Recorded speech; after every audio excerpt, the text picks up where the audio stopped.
बिस्मिल्लाहिर्रहमानिर्रहीम। अस्सलाम वालेकुम। हरे धनिये को पानी में डालकर पिए और फिर कमाल देखें। ऐसा जबरदस्त नुस्खा कि आप जानकर भी आजमाए बिना न रह पाएंगे। हरा धनिया खानों में तो खूब मजे देता है, लेकिन अगर इसका पानी पिया जाए तो ये आपकी सेहत के लिए बहुत फायदेमंद है। हरे धनिये में विटामिन ए, सी, के, कैलोरीज और मादनियात पाई जाती हैं। जानिए इसको पीने से आपको क्या क्या फायदा हो सकता है। ज़ियाबितुस।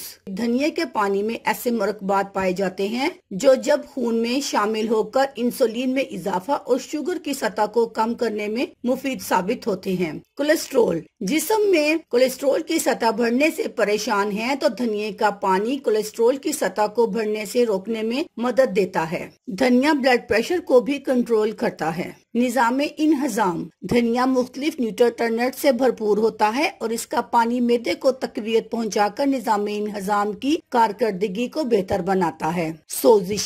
तहकीक के मुताबिक धनिये के पत्ते कुदरती तौर पर जिस्म के किसी भी हिस्से की इन्फ्लेमेशन को कम करने का जरिया है। मुतासरा जगह पर इसका पानी लगाएं और पीने में भी मुफीद है। एंटीबैक्टीरियल। धनिये में एंटीबैक्टीरियल मरकबात भी शामिल होते हैं जो किसी भी तर्ज की इन्फेक्शन को कंट्रोल करने की सलाहियत रखते हैं। जिगर के लिए धनिये के पानी में जिगर के तमाम मसाइल को कंट्रोल करने की वाफिर सलाहियत होती है जो इसको आपके लिए मुफीद बनाती है। धनिये के पानी को किस तरह बनाया जाए। धनिये को धोकर अच्छी तरह साफ कर लें, फिर 1 गिलास पानी को उबलने के लिए रख दें और इसमें धनिये को डाल दें। 15 मिनट तक पकाएं और फिर नीम ठंडा होने पर इसको पी लें। रोजाना निहार मुंह पीना फायदेमंद है, लेकिन आप चाहें तो दिन के किसी भी हिस्से में इसको पी सकते हैं। नोट, ये एक आम मालूमात है। मजीद मालूमात के लिए आप अपने डॉक्टर से रुजू करें। अल्लाह हाफिज।